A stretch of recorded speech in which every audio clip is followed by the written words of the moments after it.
तो रिसेंटली मेरे पे एक सवाल आता है जिसके अंदर एक बंदा मेरे से पूछता है कि ऐसा क्यों होता है कि स्टार्टिंग में एक रिलेशनशिप में उसकी बहुत ज़्यादा रिस्पेक्ट होती है और बाद में वो रिस्पेक्ट गायब हो जाती है।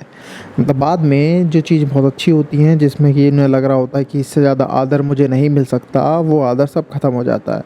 क्योंकि देखो, रिस्पेक्ट जो होती है वही बेसिक चीज़ होती है। अगर कोई इंसान आपकी रिस्पेक्ट करता है तभी वो आपको टाइम भी देना पसंद करेगा, आपसे इंटरेस्टिंग बातें भी करेगा, आपकी बातें भी सुनेगा, सारे काम करेगा।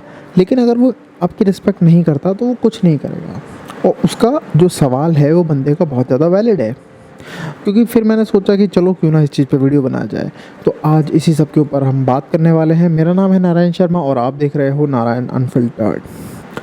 देखो, स्टार्टिंग में लोग रिस्पेक्ट करते हैं एक रिलेशनशिप में, दिन बाद में नहीं करते। उसकी एक वजह होती है, अगर इंग्लिश टर्म में बोलूँ तो उसे बोलते हैं पेडिस्टलाइजेशन, या फिर कहते हैं पेडिस्टलाइजिंग।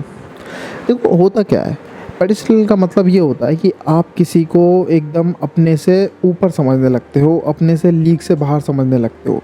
आपके दिमाग में एक मेंटालिटी ये हो जाती है कि यार ऐसा हो रहा है कि ये जो इंसान जो मुझे मिला है ये बहुत ज़्यादा कीमती इंसान है, इस इंसान को मैं डिज़र्व नहीं करता, या ये इंसान मुझे मिल गया अब तो ऐसा इंसान मुझे कभी मिल ही नहीं सकता, इससे अच्छा इंसान मुझे मिल ही नहीं सकता। जब इस तरीके के थॉट्स हमारे दिमाग में आते हैं तो हम ऑटोमेटिकली एक नीडी इंसान हो जाते हैं। क्योंकि फिर हम अपने आप को कमज़ोर समझ रहे होते हैं सामने वाले इंसान से।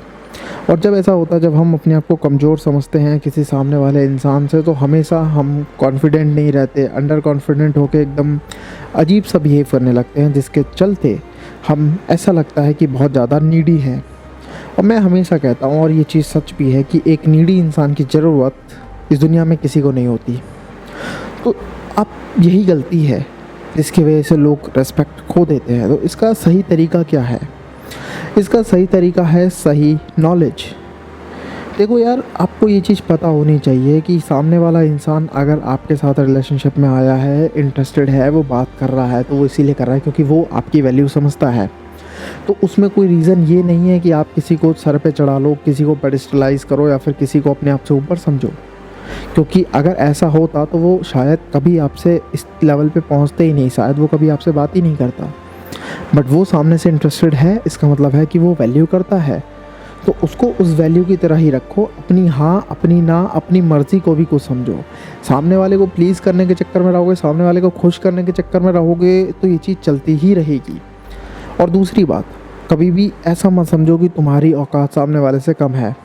देखो यार, एक बहुत प्यारा थॉट है कि जिस इंसान को अपनी औकात पता होती है ना, वो लिमिटेड इंसान होता है। लेकिन जिस इंसान को अपनी औकात नहीं पता होती है, उसकी औकात हमेशा ज़्यादा होती है उस इंसान से जिसको अपनी औकात पता होती है।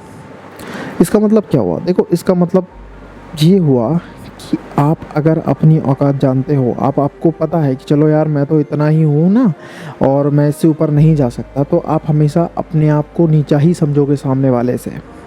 पर अगर आपको यही नहीं पता कि आप स्टैंड कहाँ करते हो, आप कौन हो, आप कितना आगे जा सकते हो, आपको आपकी लिमिट नहीं पता, तो फिर कौन रोकेगा आपको?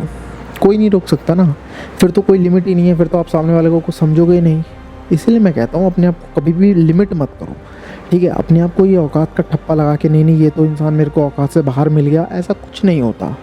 सामने वाले इंसान को भी पता है, वो इतना बेवकूफ़ नहीं है कि अगर वो तुम में टाइम इन्वेस्ट कर रहा है, वो तुमसे बात कर रहा है, दैट मीन्स वो आपको कुछ समझता है, आपको बेवकूफ़ नहीं समझता वो। तो आप भी इस चीज़ को ट्राई करो कि आप अपने आप को बेवकूफ़ ना समझो। ये था आंसर, और मैं मिलता हूँ आपसे नेक्स्ट वीडियो में। तब तक अपना ख्याल रखना, क्योंकि आप बहुत इंपॉर्टेंट हो मेरे दोस्त।